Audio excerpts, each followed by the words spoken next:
Faith Publishing to publish their book, because Christian Faith Publishing is an author-friendly publisher who understands that your labor is more than just a book. We provide authors freedom and flexibility throughout the publishing process, professional book editing, award-winning design, and some of the highest royalty structures in the publishing industry. And as always, you will retain 100% of the rights to your book. I was looking to find a company that I could trust, one that assisted in the editing process completely.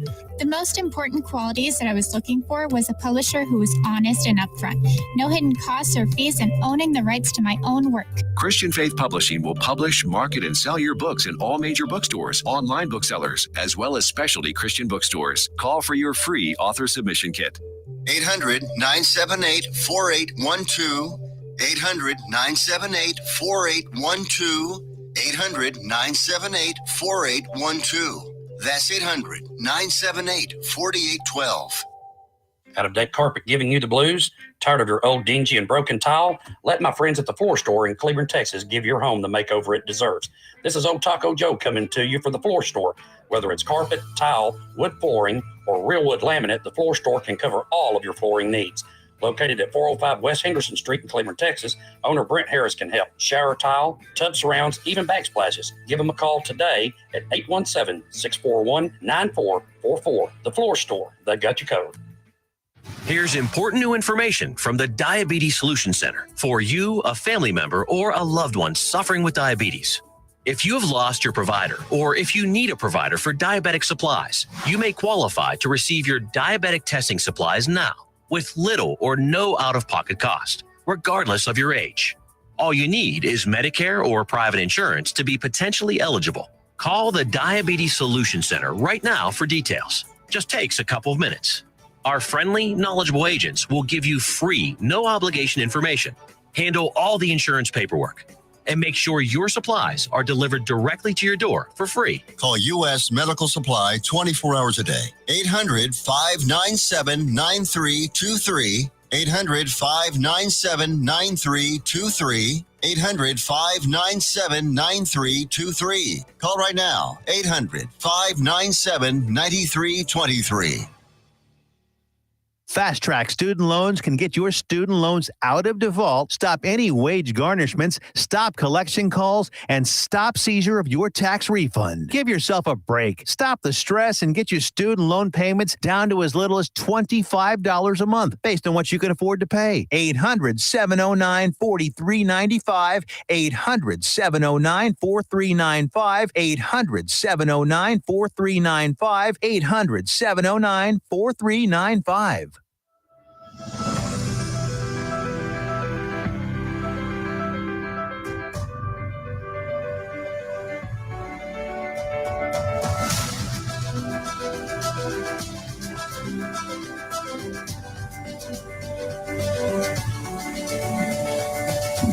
All right, we are officially live right now. Ladies and gentlemen, welcome to Vet for Vets. I'm your host, Angelo Rocha, and my guest today is Greg Cooper. He was actually my first guest on my show. I don't know if anybody has been listening or watching from the very beginning. Greg Cooper was the first one that says, "I'll do your shitty show." And even though it's not really shitty, because I actually have a lot of really good information, a lot of really good intel about what it's like to be a veteran, especially in Johnson County. So today, it's important to me because we have this thing where we're going to talk about it in a second. Greg knows exactly what I'm talking about. We'll talk about it. It's an issue. It's a problem that we face in a few of our little small communities here in Johnson County, and especially in Texas. But anyway, first thing is first. If you're a veteran, a first responder, somebody who has a job that's stressful, and you're going through some stuff, you can say you're going through some stuff that's financially, it's related to, financial obligations. It's related to marriage relationships. It's related to depression and things that you've been going through, okay? And you're thinking right now that you want to end yourself. A lot of veterans especially go through this all the time, where they go through a mode where they're depressed and they want to end themselves. I just want to let you know that people like myself and Greg are here for you, okay? And others are here for you. I know you want to talk to somebody. I know you do, because I've been there. And all you have to do is get that damn effing phone out and actually call somebody before you take yourself out of this world. You mean something to somebody. You matter to people like myself. Okay? It hurts. It hurts when you find out from a third party source that this and this gentleman or this and this lady killed themselves over something so stupid. They could have just talked about it. Their kids growing up without them, without seeing their mom, their dad, their family just tormented until the day they pass. So the best thing to do is reach out to somebody. The government actually passed this bill while Trump was in office that created a 911 style phone number called 988. You may have heard about it, you may not have heard about it, but you basically call 988 and then they're going to give you all those weird, press one if you speak English, press two, blah, blah, blah. And then it's going to tell you to press one if you need to talk to somebody because you're a first responder, military veteran, i.e. stuff like that. You press one and it's going to take you to an actual specialist, somebody who deals with talking to people. They'll ask you questions and they'll figure out what's the best solution for you. Okay, other than taking your own life for the stupidest stuff. Okay, I'm a big proponent of the veteran cause and what it means to be a veteran and how veterans are some of the best people in America. Yes, not all of us are good. Yes, not all of us are mentally stable. Okay, but the thing is, we all love our country just like Greg loves our country. Greg, what do you have to say about veterans that are listening right now? Just to caveat off what you said, it's absolutely paramount. I stopped counting at 26 friends that I knew that had killed themselves over the years I served. I have about the same. Yeah. And I've been out. I've retired in 2015, and in my unit we just had a master sergeant who recently took his own life. And it's active duty guys are doing it. Veterans are doing it. Some of the most hardened soldiers that you would never think are doing it, and there's no rhyme or reason. There's no pattern to it. It can reach out and touch anybody, and the more awareness brought to it, the better. And thank you for doing that. Yeah, I know. I'm over. Sorry about that. That's all right. No, you're good. So, do you normally go through bouts of depression, just like I do? I've struggled a lot. I was medically retired. I went in for what was considered to be a routine surgery, and I woke up and was told my career was over. So I went from wanting to do, 35 years, as many as they would let me, and I wanted them to, kick me out. Yeah, basically where you couldn't do it anymore. Sure. You need to pretty much, get as good as you can and go find a new job and new purpose. Yeah. So I've struggled with it a lot. I had to go inpatient for a couple months and got sent away to Michigan for a couple of months. I was fortunate enough. I got put in with a joint NFL special operations program where they commingled. You had head injuries and PTSD guys from the NFL that had lost their career and were troubling with that. And then they took special operations veteran. It was a pretty cool deal. But and it did me wonders. But the hardest thing was getting to the point to asking my wife to find resources for me. That was the toughest part. And how does your family deal? That. How does your family deal whenever you go through these bouts? Because I know it's a never-ending battle. Sure, it always keeps going. Sure. Because I'm like me, I go quiet. I stop talking to everybody. Family will call, I'll ignore their phone calls. When they try to video chat me, I'll ignore it. My wife knows it because I won't say anything. Really, I'll barely even say a word for like 2 to 3 days, and then eventually I'll have somebody like yourself that talks to me, and all of a sudden I feel like I'm back to normal again. All of a sudden I'll be normalized again, and all of a sudden I'm talking and being lively. How do you know? Like, how does your family deal? And they know when you're going through it. I get short and I start doing things that I normally would not do. Like, everybody has their roles. Like, so my wife has her roles, her chores through her day-to-day, how she lives her day-to-day life. I have my chores. My kids have their chores, and we kind of have our own routine. You know, we do things together as a family, but we also have our own things. And when I start doing things out of the norm, and start shutting down like the cooperative help type stuff, is a pretty good gauge for me. And I equate it to like inertia. When you start going down that roll, it's like a snowball. It continues to roll, and you need something to intervene and break that pattern and kind of redirect. I find help with that. If I can get redirected somehow, whether from a buddy or from family member or whatever, it's tough. So you're really thankful that you have somebody like your wife. I'm very fortunate. Yeah. And she's a trooper, boy. She's been through heck with me. Oh, I bet. So, man, I tell you what, I feel the same way about my wife. Yeah. And I know exactly what you mean. And if you could say one thing to a veteran right now, say me, I'm at home, I'm crying. Like, I get emotional talking about it because, veteran stuff, it hurts me because I've had a lot of friends who I was really close with, especially from my hometown, that took their own life. People who I never thought would ever take their own life. And then you find out it's over something so stupid, something so menial. To them, it might have not been menial, but to me, it is. And that just kind of relates to how important it is for them to talk to somebody. But if somebody like me is listening, just happens to be I'm on the phone, right? I'm on Facebook or whatever social media apps, and I'm watching you talk to me personally through the social media. What would you tell them to make them maybe calm down a little bit? The more when you're in that period of crisis and you're looking at the broader picture, things become very vast, like Grand Canyon-esque. And the more you can, that's the first time I've heard that. that's a new word, Grand Canyon-esque. But the more you can, the more you can compartmentalize and break it down to, hey, one more day, 1 more hour, one more day, and you didn't get to the point you're at with the snap of a finger, and you have put up with this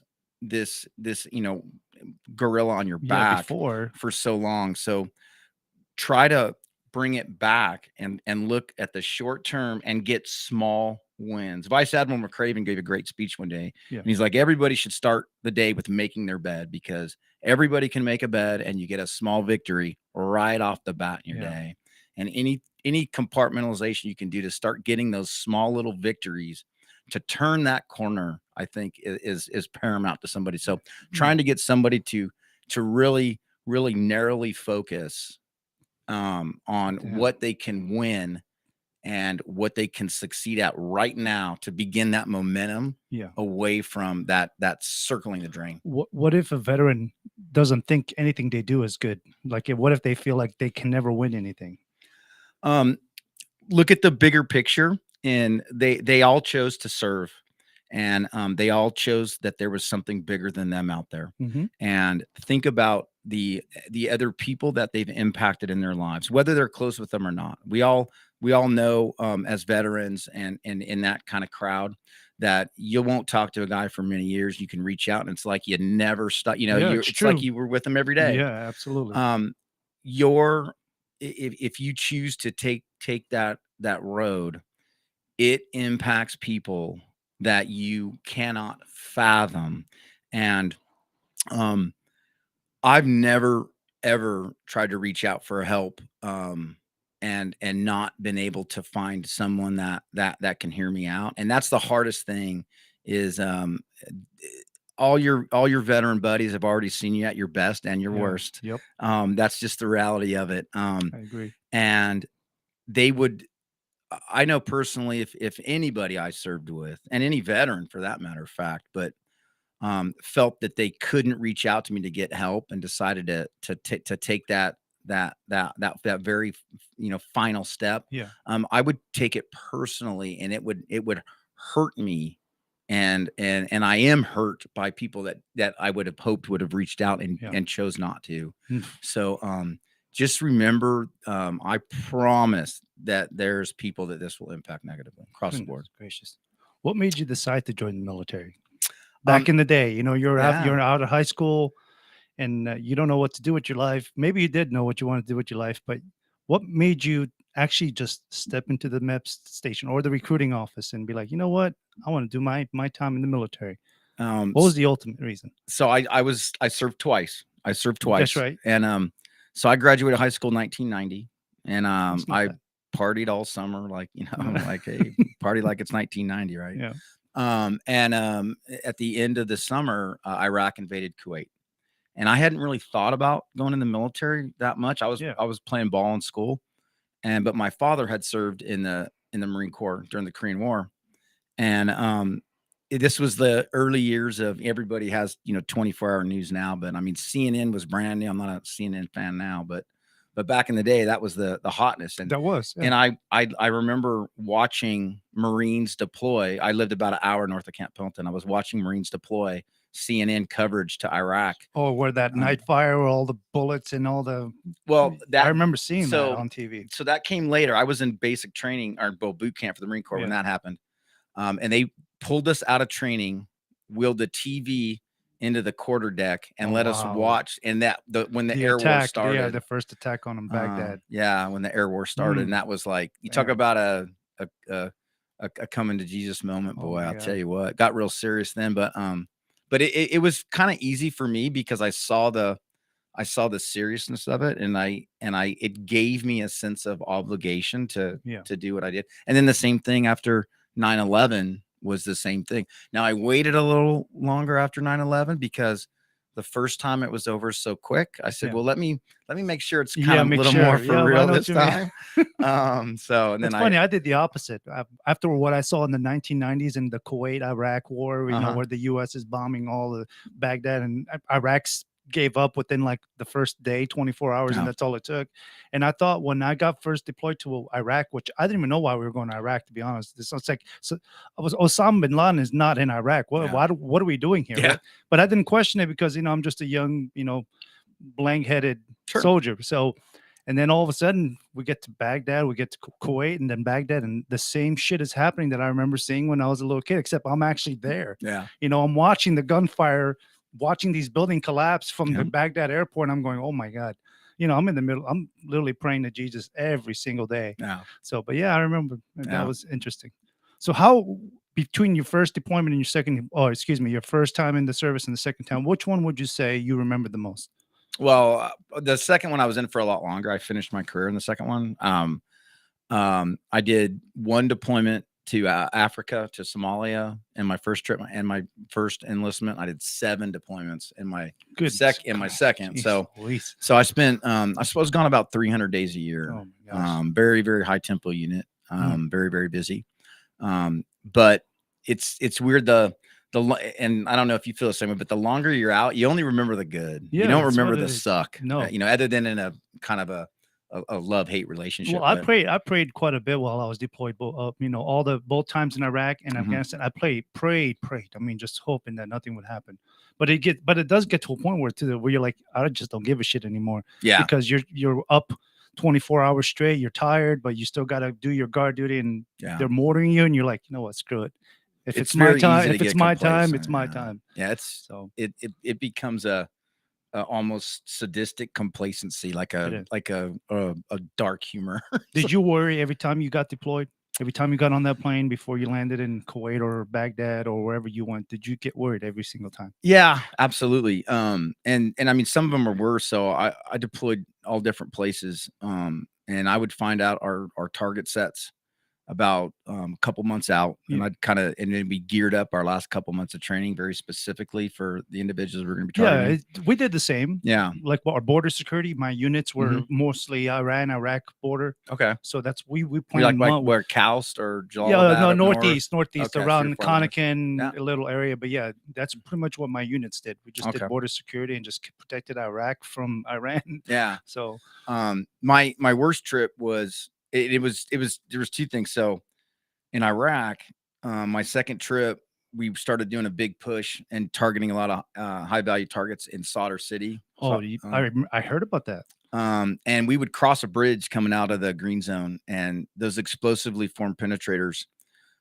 these inverse copper discs. So it was hard for them to defeat our armor without doing real big, and those were easily detectable. So they had an Iranian influence where these inverted copper discs would heat up, and they would penetrate, and we would sit in our armored vehicles, and we'd get skinny as we could. Yeah. And we'd hit, we had a lot of counter. They were doing a command detonation, so it was like through cell phones and stuff. So we could mitigate a lot of it, but you couldn't mitigate them all. And you would just pray that, because you know that at some point they're going to come through the holes, and if it didn't hit you, you had a good chance of being all right. But if it did, it was a bad day. And then in Afghanistan, especially over by Kandahar, the pressure plates, and they would put them everywhere. They were putting hacksaw blades together, and you'd step on them, make a connection. And so guys would lose limbs, and they weren't trying to kill anybody. They're trying to bog you down.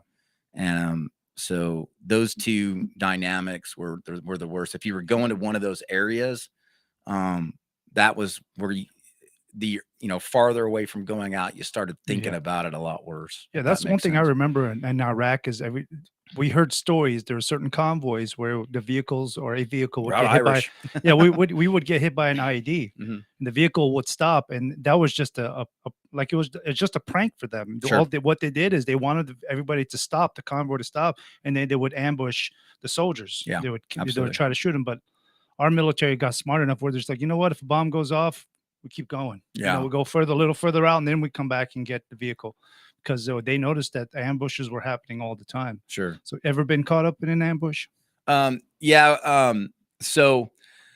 but later on they got really tricky, and they would do these EFPs in Iraq, and they would try to point them, and they were looking for the driver, the gunner, and the engine compartment. And if you got in the engine compartment and it would get your engine, it would 100% incapacitate the vehicle, and that was the worst. And if they get the first vehicle and you're on those narrow streets, tall buildings, when you get inside of the urban areas, it gets rough. How long did your units give a vehicle a time frame before it's like, it's no good, we got to leave it here, we got to burn it to the ground? How long did they give you?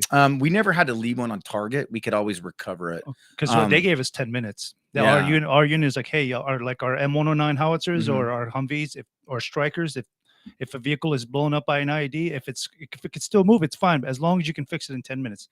If it's not, we're burning it down. We're throwing it. So we tow them. We never we could always tow our Strikers out, and they had little fobs that had they had little graveyards. And you'd pull in fobs and see where they'd line them all up, all the vehicles that had been blown up. Balad Camp LSA Anaconda had one of the biggest graveyards you'll ever see. I mean, it's literally miles and miles of blown up vehicles, not just ours either. Iraqi vehicles, Turkish vehicles. I mean, just all sorts of vehicles, Kuwaiti. I mean, it was just an insane graveyard. I remember taking photos, and they were like, hey, you can't post that on the internet, because there was photos where you still see brain matter. That too. You still see brain matter. You can still see the blood spots that they never washed off, and it's horrible. They just parked them and left. And they parked them and they left them, and it's hard to fathom what happened. Absolutely. So, but did you have any fun deployments, like one where you actually thought it was actually a pretty good deployment, maybe even had some fun? I don't. Because you don't work all the time. I've been there. We had times where we went swimming. I didn't have any. I didn't have any like that. We were busy, so I would only deploy for about 4 months at a time. And we would land, and sometimes we wouldn't even. We'd break down our stuff and load up ammo. We might be patrolling, or we weren't really patrolling. We were targeting. But. We might go out that night, but I don't think I ever waited more than 24 hours to go out. And probably my busiest deployment was, I probably did about 120, 130, trigger met missions. And then you'd have follow-ons after that. And that was in about, maybe 100 days. So we were really, really busy. We did a lot of development. So our downtime was spent a lot of times watching ISR developing patterns of life and stuff. So we'd want to have some of that piece, and then training. So I was really busy on my deployments. I would rather do 2 years in Iraq. If I was forced to, I would do 2 years in Iraq instead of 1 6-month deployment in Afghanistan. Iraq was much better. Afghanistan is just absolutely it's not that Afghanistan is bad. It's just the problem is it's so hilly. There's so many hills and mountains that they can be you're on a base that's on the bottom of the hill, and they're just mortaring you, and you can't get to them. You got to call in the choppers, and it's horrible, especially when you're the sergeant of the guard like I was. Well, the terrain is so unforgiving there. Really, really unforgiving. And even in the good terrain, like out by Kandahar and Helmand and stuff. That's where you had all the pressure plates. So yeah, you have easier terrain, but they're setting bombs everywhere. So God. it's a catch-22. But Iraq was much busier. You could get in and out quicker. It is. Just because of the terrain. But we were busier in Iraq, but they were easier deployments. Everything a lot more comfortable. It in is, Iraq, I think, because the Iraq is mostly just straight. I mean, there's areas in Iraq where you can see literally 50 miles down that way, and then you see the hill just curve up. You're like, man, it looks close, but it's 40 miles away. You're like, holy shit, because the mountains are big, but but you can see really long distances, and because of it, you're able to drive really fast, really straight, narrow. So, but anyway, did you have some fun action while you're in some of your deployments? I.e. being shot at, blown up. Probably probably one of the most, and this is going to sound, kind of vengeful, but anyone who's familiar with the Extortion 17, it was a Navy SEAL helicopter that was shot down. Everybody, you told me about that. Yeah, you didn't get a chance to talk about it the last time you were here. I wanted you to talk about it because I wanted you to put it out in the open, because there's a lot of people that don't know behind the story. So Extortion 17 was the greatest loss of special operations life since the Iran deal. You had a special operations unit on the ground. They had some individuals get away from the targeted compound. Extortion 17 came in as a QRF force, quick reaction force.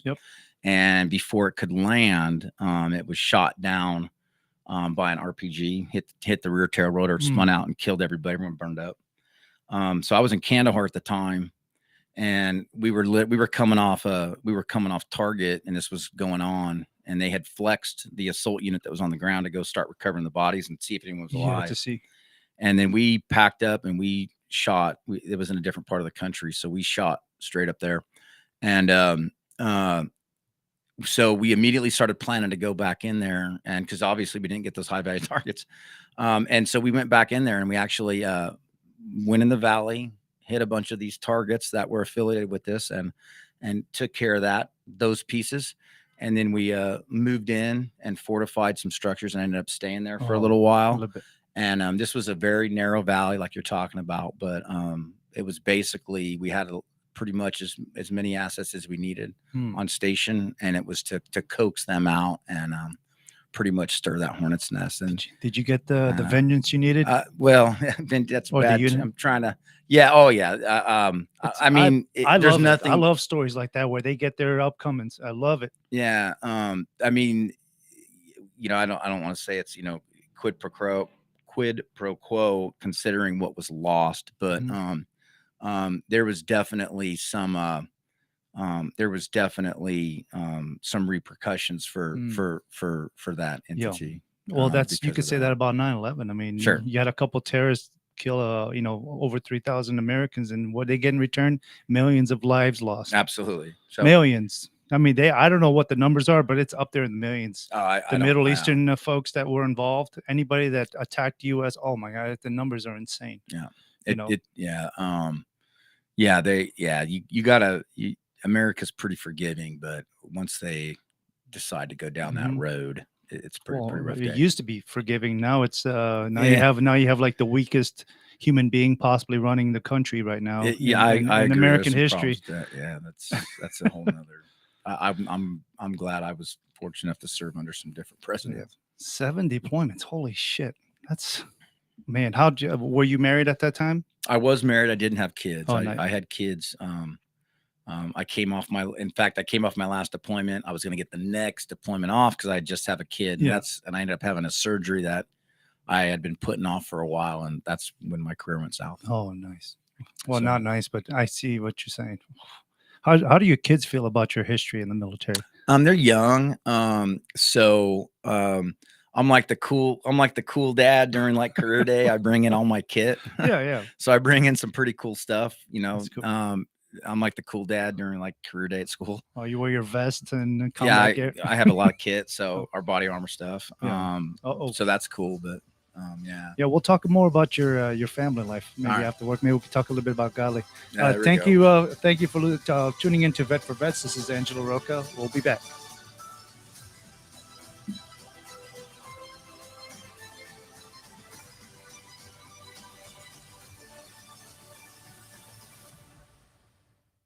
Let's be honest. Wheelchairs are heavy, bulky, and ugly. If you carry a wheelchair in your car to take care of a loved one, you know how hard it is getting that clunky, old-style wheelchair in and out of your car. Introducing the Feather Chair Wheelchair. At 13 pounds, it's the world's lightest wheelchair. It folds in seconds and fits neatly in your trunk, backseat, or closet, so you can take it everywhere. And it's only available right here. Order yours today and get a free wheelchair case, a $50 value, yours free. The Feather Chair, the world's lightest wheelchair, is just $4.99 with easy payments as low as $16 a month. Sorry, no Medicare or insurance accepted. So call right now to order yours. 800-823-5826. 800-823-5826. 800-823-5826. That's 800-823-5826. Got a deck carpet giving you the blues? Tired of your old dingy and broken tile? Let my friends at the Floor Store in Cleveland, Texas give your home the makeover it deserves. This is Old Taco Joe coming to you for the Floor Store. Whether it's carpet, tile, wood flooring, or real wood laminate, the Floor Store can cover all of your flooring needs. Located at 405 West Henderson Street in Cleveland, Texas, owner Brent Harris can help. Shower tile, tub surrounds, even backsplashes. Give them a call today at 817-641-9444. The Floor Store, they got you covered.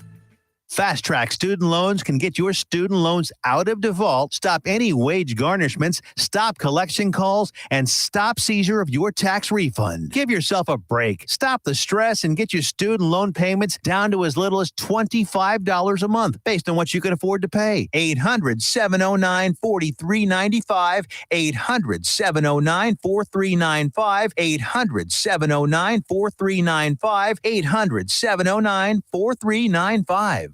I love that. I love that intro. Tiffany picked such a good intro. If you're tuning in just now, or if you've been tuning in, my name is Angelo Rocha. This is Vet for Vets. My guest here is with the awesome Greg Cooper. Okay. Hi, everybody. As you can see me now, if you're live on social media, you can see I'm the weird pink shirted guy, and Greg Cooper's the guy in blue. Yeah, Sam. I just want to mention that Joco Community Radio is proud to be the voice of Johnson County, Texas, and is live 24/7 on the TuneIn Radio Network. TuneInJoco.com is the place to find all the ways to listen and watch, and the station app is also available for free on Android and Apple devices. Simply search your store and check out our lineup and more at the JocoCommunityRadio.com. This episode and more are brought to you by Next Level Claims, making your insurance work for you. Reach out to your Texas sales rep at 844-TEX-HAIL. That's HAIL, HAIL. That's 844-839-4245. Be sure to dress your arms and more at thetiffy.com. That's THETIFFIE.com. That's if you're wanting hey, Mother's Day is coming up. Go to thetiffy.com. Maybe your mom might like something on that website. Okay, welcome back to Vet for Vets. Like I mentioned, my name is Angelo Rocha. I am an Army veteran of 10 years. I'm here with Greg Cooper, who's been in the military for exactly 669 years. You've been in the military quite a bit. So we had talked about how the reasons you joined the military was for a certain reason. How has life been after you got out of the military? I was really fortunate. My wife and I, we had our kids really late in life, and we prepared. We didn't prepare for kids and to do it. Nobody ever prepares for kids. And she has a really, really good job, really career. She works in aerospace. Oh, nice.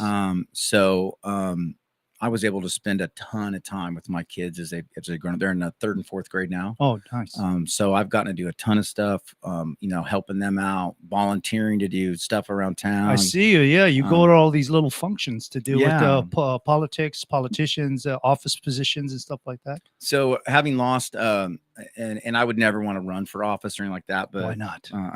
What's the reasoning? You'd be a great councilman, or maybe even a great mayor for a city. I don't know if they're ready for someone like me quite yet. We'll see. I think a lot of pro-American Americans are looking for pro-American Americans to run this country, to run their city, to run their state. Well, there's definitely some problems here in local politics. Yeah. I've found a great sense of purpose in trying to deep dive some of everyone says that, hey, the key is local politics. Everyone wants to talk about the presidency. Yeah, the and small all that, towns but, is what makes America. Yeah. But boy, I've been going back and forth to Austin. I'm probably going back this week. They're in legislative session. A lot of school stuff, good and really, really scary, really bad. That's in the legislation. Would you say corruption level? Well, at the legislative level, no. There's definitely some issues in some local politics here. Whether Joshua ISD has had some serious issues. Godly ISD in the city of Godly, that I'm intimately familiar with. With those three are really having some issues and some serious growing pains, and it's really sad. And we really, really need people to deep dive some of this stuff. And a great president once said, "Hey, trust but verify." And people really need to verify and get out of their echo chamber and get their blinders off and stop listening solely to those entities and begin to broaden the sources. Actually do their research and actually delve into the facts, the statistics, the numbers, the actual truth. I know what you mean. So you brought with me a little placard for a proposition to vote no on this bond. And I know you got pretty enveloped in this little situation. Sure. So what exactly is up with that? So I want you to tell the people of Johnson County what is going on, the actual truth. This is not based on some kind of hearsay. This is not some conspiracy theory bullshit. This is actual fact. This is actual statistics that you should be worried about. These are numbers that should worry every person here in Johnson County. What exactly is going on? So let me preface this with, Godly ISD is a very, very small community, a small agricultural community. Yes. Chisholm Trail Parkway came in, and it's going through periods of growth. There's no question about that. And with that, comes growing pains, obviously. There's some long-term residents that are in charge of the school board in Godly, and they've had an administration in place that's been there for many, many years. The school board is very, very trusting and takes pretty much at face value whatever they're told from the ISD. Yeah.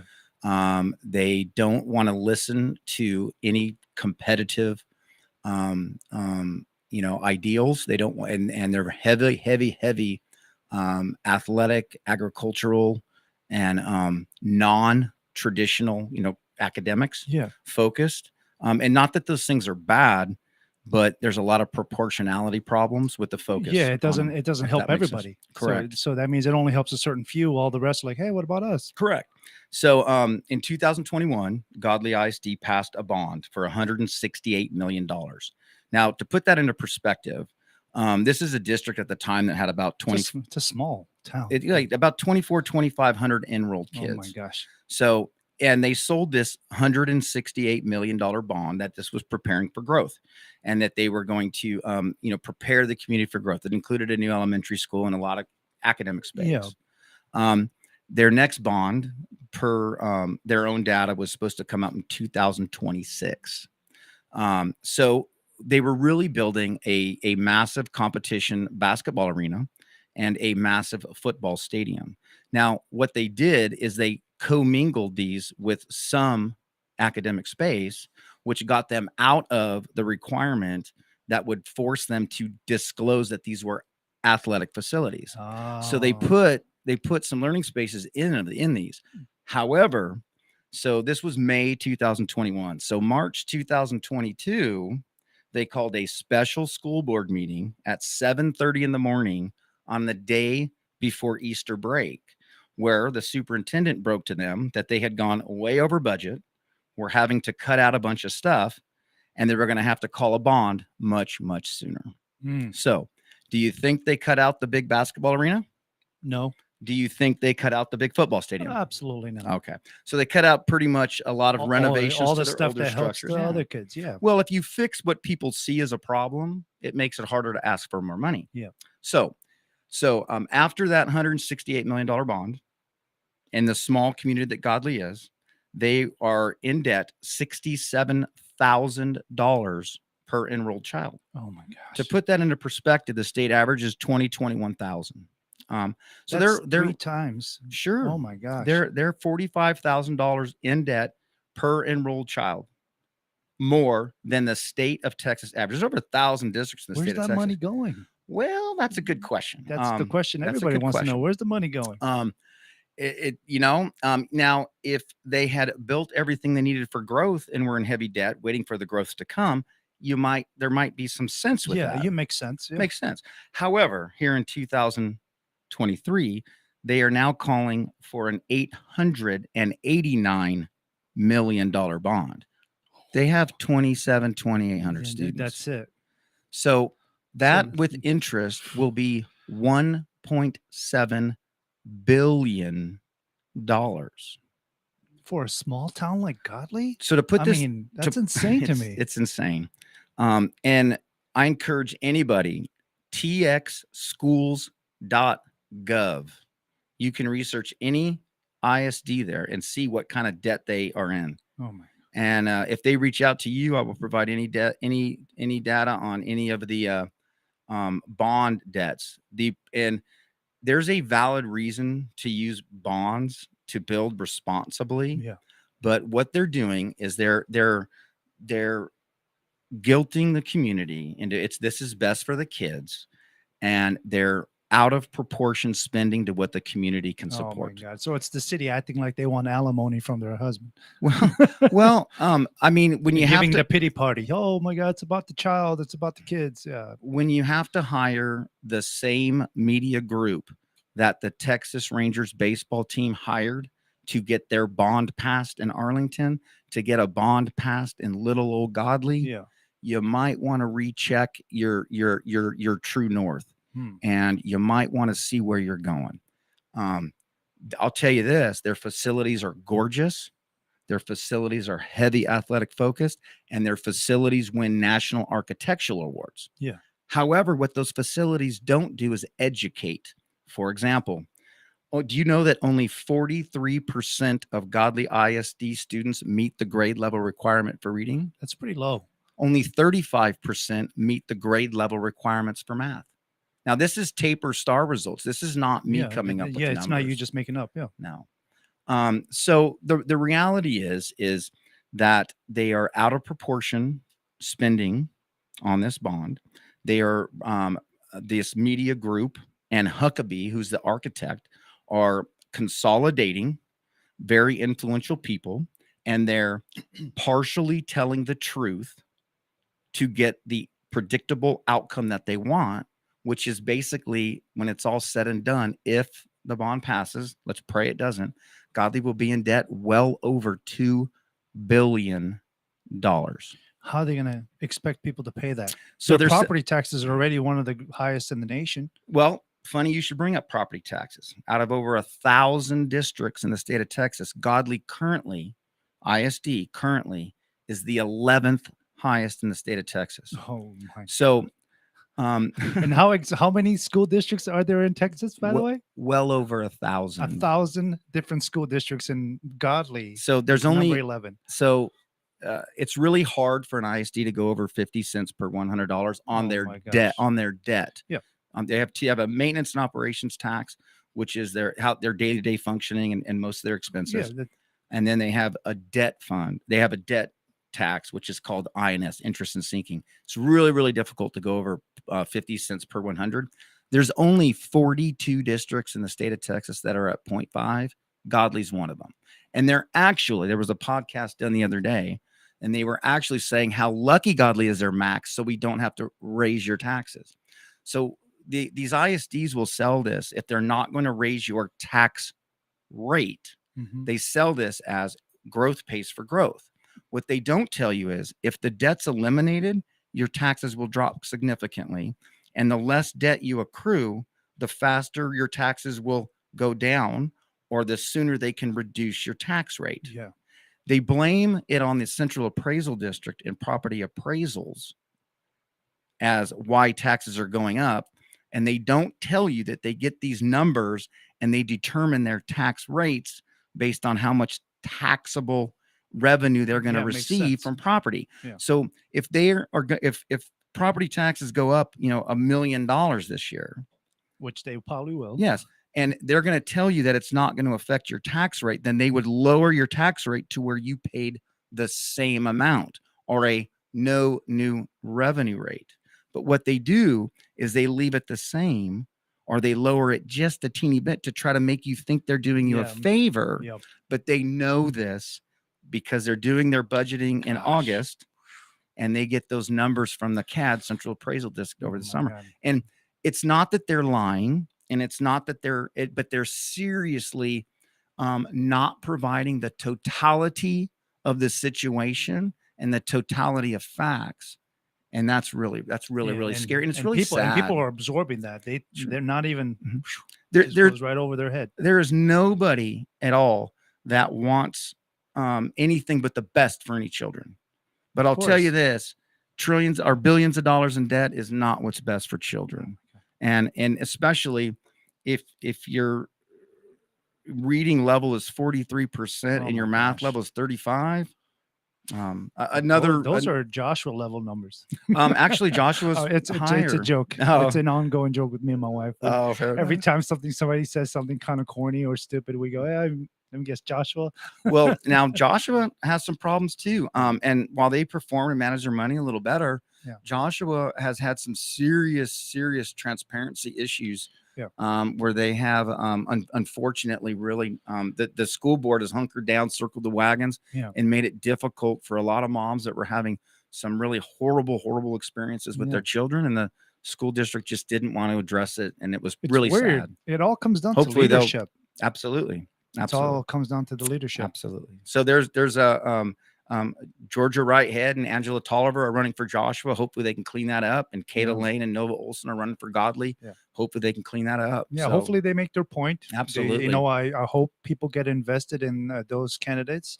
They're really good people, good heads on their shoulders. And it only brings promising future for Johnson County folks. Sure.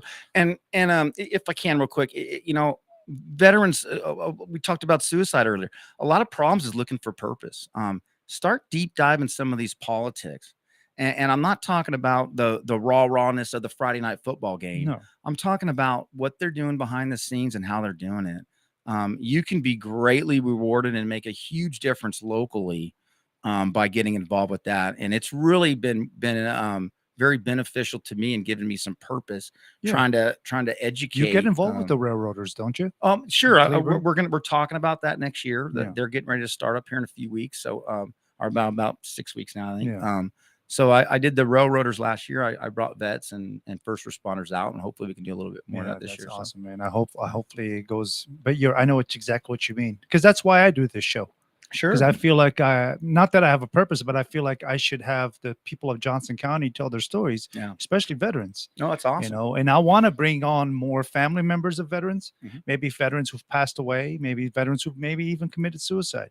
So we honored a lot of posthumously veterans and stuff at the railroaders. We've done that a couple times. And veterans, I think veterans are one of the strongest people in America right now, next to first responders like police officers, fire department, the military itself. Sure.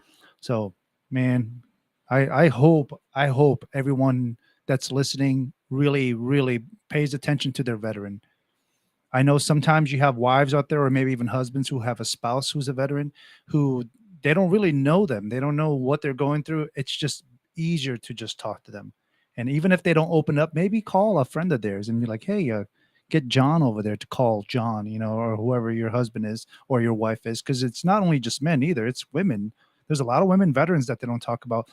And what's a weird statistic, women veterans tend to kill themselves for some awful reason with pills. And like they take a lot of pills and they pass in their sleep. And males, on the other hand, they put a gun to their head or a shotgun in their mouth. And it's weird that's a weird statistic that I'm saying. I don't know why that is, but either way, veteran suicide is a big issue right now. Sure. It averages about 21 per day. And this great nation, 21, that's 21 too many. in my opinion, because you have a lot of really great men and women who've done ungodly things in this country that's positive. They've done things like, I don't know, I can't even think of any right now because I'm blank headed, but they've done some incredible things. Because I think about myself, all the great things I've done in the military. I can't imagine all I've done, and all of a sudden I'm just no longer around because I killed myself. Yeah. Just thinking about the hurt that my family goes through. Because I have people who are so madly in love with me as a family member, and I have people who love me as a friend. I have people who love me as a fellow, coworker, just somebody who's a friend, and everybody loves me because I'm a personable guy, and I can't imagine them not having me around. Well, and film aficionados. Now I hear you're having some I know, good, man. good I'm movement trying, with that. man. I'm trying That's to make it awesome. out there. I've been watching it. I'm talking to producers. I'm winning awards left and right. I don't want to talk about me, but if you've been Well, following and me, that's I'm why I brought telling it you, up though, because you deserve to be talked I'm about. telling you, it's only a matter of time before you see me, and I predicted within the 5 years you'll see me going across the Academy Awards. I swear to God. Oh, I'll look telling forward to you. you kissing the Hollywood star. I'm telling you, I just deep for down you. in my soul, in my gut, it's telling me one day you'll see me on the stage of the Academy Awards, even though there are liberal pieces of crap out there, and I'm probably gonna get chastised for this later on when I do make it, because they'll be like, "Hey, look, it's Angelo. He hates liberals." You can sign pictures of you sitting here. and Yeah, go to Joe exactly. Carter on But Burleson, yeah, right? but one of these days, I promise you, I'm gonna get an Academy Award just Good for you. and it's gonna be a non-biased, nonpartisan movie, or a nonpartisan TV show. It's just gonna be a TV show or a movie that's just you love. It's not gonna be political. It's not gonna be a woke piece of shit. So, but anyway, that's enough about me. Greg, what are you doing these days? Tell everybody what's going on with you, other than being involved with the political stuff spectrum. So I'm getting ready for summer. We ended up pulling our children from the public school system. We're hoping that we can get it good enough to put them back in. I mean, that would be great if we could. COVID COVID related? No, we pulled them out because of the poor academics. Oh, okay. I just thought maybe it was COVID related. No. So I'm helping some with a private school co-op, a little Christian based private school co-op in Godly. Nice. Helping set that up with whatever they need. We're really gonna this summer we're gonna spend a lot of time pushing really to bring it to fruition next year. When I first went to it over the summer, they were hoping to get like 10 kids. They're at 62 now. I think last time I checked, they had 88 tapped with a waiting list for next year. Damn. And they're trying to go to 120. If they go to 120, they'll have a waiting list. This just goes to show you Are that they hiring? This Maybe there's people that are listening that might want to apply to be a teacher there. So it's called the Watershed in Godly, and a lot depends on how many teachers they can get, on how many kids they can. Yes, so they've been blessed with the local church that's given them some real estate. And they've really taken advantage of it. And the church is benefiting from it. The community is benefiting from it. The children are benefiting from it. It's a great thing. Yeah. And I'm going to give her a shout out. Sissy Hardcastle. She runs that place, and she is world-class gem. Yeah. I think that's where the troubles in America started, is taking God out of school. Oh my gosh. Yes. I'm a big believer in that. So, I mean, yeah, I sin all the time. I'm telling you, I'm a big sinner. I talk bad. I have a potty mouth, because I'm in the military, but either way, I'm always thinking about God. I'm always praying for him, regardless of what I'm doing, and what do you do? What's your mantra? What's your go-to keep level-headed? Other than meds, like I do. So right now, and I kind of depend on the time of the year. So right now I'm following the college football. So right now it's spring camp. All the colleges just had their spring. What's your team? Sorry for what's your college team? Oh, I'm gonna get shot down here. USC Trojans. UT beat them. Vince Young's great. Archie Manning did. Yeah, USC Trojans. USC Trojans, man. I love them. I'm from California. I haven't lived there in years and years. Yeah. And so don't go there. Don't ever go back. No. It's a shithole. I'm not even joking. And I was there. It's a shithole. It is. I agree. Not all of the state. No, not all of the state. A lot of the state. When you go outside the major inner cities, oh my gosh, it's the most beautiful country. The most beautiful state in the nation. Yeah, it's great. But as soon as you go to that inner city, man, there is actual shit on the streets. You can't walk your kids anywhere. No, my father. So the Rams and Raiders left when I was young. Yeah, and my dad loved them, and he chose the Cowboys, but I wanted a local team. Yeah. And you had UCLA, Bruins, and USC. I lived in the suburb of LA, and I didn't like the baby blue of UCLA, but I liked the crimson red of Trojans. So that's how I became a Trojan fan. But you're wearing a blue shirt. I'm wearing a blue shirt. So maybe next time you'll wear a red shirt. Yeah, but cool. I still am bitter about all you Texas people, Vince Young beating USC for the national championship. Still bitter about. I was getting ready to go to airborne school. I was day away from airborne school. I remember when I first moved to Texas. I'm not a Cowboys fan. And a lot of people mock me for it, but when I first moved in, man, it's Cowboy Nation here. But it's weird being I'm a Giants fan. It's good pride. I'm a Giants fan. I've always been a Giants fan since I was a little kid. But yeah, it's weird coming down here and seeing all these Cowboys fans, and and a lot of them. It's been a long time since they've won anything seriously. They're due. They are due. And I know Jerry Jones has been striving so hard to get the right people, and I don't know who they are. Whoever they have now is probably not the right people, from what I'm seeing. Yeah, hopefully, but Dak's leaving supposedly. So or not Dak, Ezekiel. Yeah. So we'll see how that goes. But I'm more of a Tom Landry, Tony Dorsett, Danny White, Randy White, that era.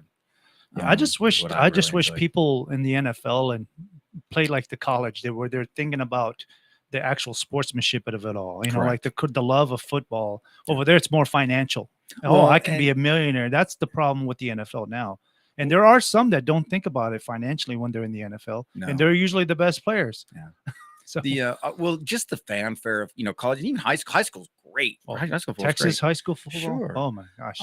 Just the band. I love the band and just the fanfare. And you can do it without going broke. You can go to a game without going broke. So So what else you up to? Well, I'll probably reach out to railroaders and see if they need help with their volunteering. I'm really, really, really trying. My faith is immature. My walk is immature with God. Yeah. And I'm really trying to revisit and focus on that. And remember, one step at a time, like you said, little small wins. I'm really intimidated by it for some reason, and it's difficult. It's for some reason it's the most difficult threshold for me to cross. Is really jumping into that. And I don't know why. Yeah. They call it faith for a reason, because when something's not fact, when there is no actual fact behind something, you're basically basing it on faith. Mm-hmm. It would be like if you close your eyes and there's a cliff, there's either going to be a bridge there or it's going to be not. And you have faith that there is a bridge there, and you believe deep down that there is. And that's why they call it faith, because you believe deep down there is a bigger, higher being out there that controls and does things to the universe. And and I've just come to believe that there is something bigger out there. I have never personally seen it, but I have been touched spiritually by the Holy Ghost. I can't explain it. I felt like I've been saved plenty of times when I was in the military by somebody telling me to go a certain way. Someone did me good. And I can't explain it. That's why I still believe it. Now, do I go to church as much as I should? No. I wish I did, but I got a good one for you. If we'll talk about it. Yeah. But ironically, putting my kids in a Christian school, it's helped. Well, my 4th grade son, his end of school, his end of year project is to deep dive the 50 chapters of Genesis. And he has to write like a paragraph and do pictures and stuff of all 50 chapters. Maybe you can help him with that. Yeah. It's always, nothing wrong with going in the book, man, the holy book, and just reading it. Well, coming on this, so we did chapter 1 today. We just got the assignment. So we did chapter 1 today. We got to do about two to three a day. Yeah. So you're learning along with him. Absolutely. Yeah. So and my wife has really, really stepped up and studies it a lot, and she's a much better Christian than I am. Greg, it was great to have you. I hope you come on again. You're more than welcome to come on anytime. You can even be on while you're talking to other guests, so we can have like a little group of people. Appreciate that. Everybody. Thank you. This has been Angelo Rocha. This has been Vet for Vets, and I love you all, and you have a great day. From Burleson to Venus and Grandview to Godley, this is the voice of Johnson County, Joco Community Radio. It's fascinating. Have you seen it? LaserShopLive.com. It's the YouTube channel for Romika Laser Engraving and Custom Designs. We're excited to offer you a 24-hour live stream of our laser shop, along with various videos showcasing our laser work and completed projects. Our state-of-the-art equipment and skilled designers create intricate designs on a variety of materials. With our live stream, you can see firsthand how we create our one-of-a-kind products. I stumbled upon lasershoplive.com and was blown away by being able to actually watch them work on their projects. Their laser engraving live stream is fascinating to watch, and I lose all track of time. Whether you are a business owner, creative professional, or just someone who appreciates unique and personalized items, lasershoplive.com has something